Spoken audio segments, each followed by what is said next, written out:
Good day, ladies and gentlemen. My name is Surajo of Movie Musings, and today I will be reviewing Inception, which was released July 16 of 2010. That's this. The movie is directed by Christopher Nolan. It's an original screenplay by Christopher Nolan, starring Leonardo DiCaprio, Ken Watanabe, Joseph Gordon-Levitt, Marion Cotillard, Ellen Page, Tom Hardy, Tom Bringer, and Michael Caine. And the music is composed for this movie by Hans Zimmer. Okay, so the official synopsis reads, Dom Cobb is a skilled thief, the absolute best in the dangerous art of extraction, stealing valuable secrets from deep within the subconscious during the dream state when the mind is at its most vulnerable. Cobb's rare ability has made him a coveted player in his treacherous new world of corporate espionage, but it has also made him an international fugitive and cost him everything he has ever loved. Now Cobb is being offered a chance at redemption. One last job could give him his life back, but only if he can accomplish the impossible, accomplish an inception. The genre for this film is science fiction action.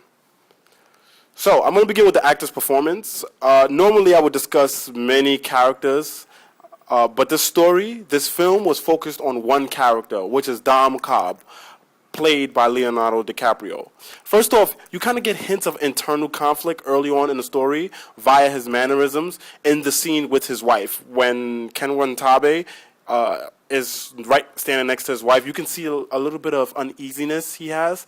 So that right away gives off, it's a hint to future actions in the film that will let you know that this character has a conflict with the wife. You also learn early on that he's motivated to perform in Inception because he desperately wants his life back, his kids. He hides his motivation from his team. He hides his real issues from his team. The only one that learns of his real issues is Ellen Page, and she learns of it because she takes the initiative to go into his dream and find out why he is the way he is. His internal conflict is realized every time he's in a dream. He doesn't inform his team of the risks they will face because of his unresolved issues. Now, these things that I just mentioned are all the makings of a powerful character and the groundwork for a powerful performance. DiCaprio executes his role with such believability, you'll find yourself empathizing with him throughout the film. Not to take away from the other actors' performance because they added to the believability of the story, but DiCaprio's character was the center of attention in this film. You kind of got that feeling of urgency that he had, the feeling that he needed to accomplish this to get his life back. Now, the good points of the film. Something interesting occurred to me as I watched this film. First off, I went into the theater knowing I would be seeing a science fiction film, but I exited pondering the possibilities of shared dreaming. There is something believable about this story. I think a part of it was the brilliant performance by the actors, but I think that because many of the concepts seemed very realistic, the sci-fi aspect of the film can easily be forgotten as you're watching the movie. Christopher Nolan incorporated things we expect to be true. Things we're not too sure of, and then things we know aren't real. For the most part, the only concept that could be totally rejected by the viewer was the device that facilitated shared dreaming. Everything else was believable, from the kick needed to wake the dreamer up, which I'm sure a lot of us have experienced, that kick, that jolt that we get when we're dreaming and we hit the ground and we wake up in the real world, to the not knowing how dreams begin. I mean, I personally never know how my dreams start. You never really know the beginning of the dream.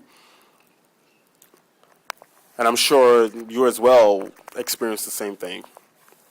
There are concepts and scenes that are very familiar to us, combined with the human aspect of Dom, his humanity, his desire for redemption, to get his kids back, the guilt that he feels for what occurred for the events that occurred to his wife. I think this is what pulled many people into the story. Hans Zimmer composed a beautiful soundtrack for the movie. It seems anytime Zimmer and Nolan get together, they create a masterpiece. There's one haunting score in particular called Time that stuck with me. Wow. Talk about invoking emotions. That song had this feeling of urgency in it and this feeling of sorrow and regret. And it was fitting for DiCaprio's character because you knew throughout the entire movie that's how he felt. That was his motivation. That is what got him through the day, knowing that hopefully by the end of this he would be able to redeem his life back, get his life back. Overall, rating wise, I give this movie an A+ for excellence. This is going to be another classic by Christopher Nolan. If you haven't seen it yet, I highly recommend you check it out. You won't regret it. And most likely this is going to be the summer blockbuster for 2010. Thank you guys for checking us out again at Movie Musing. And please return, and we look forward to your comments and your feedback. And remember, this is an open dialogue.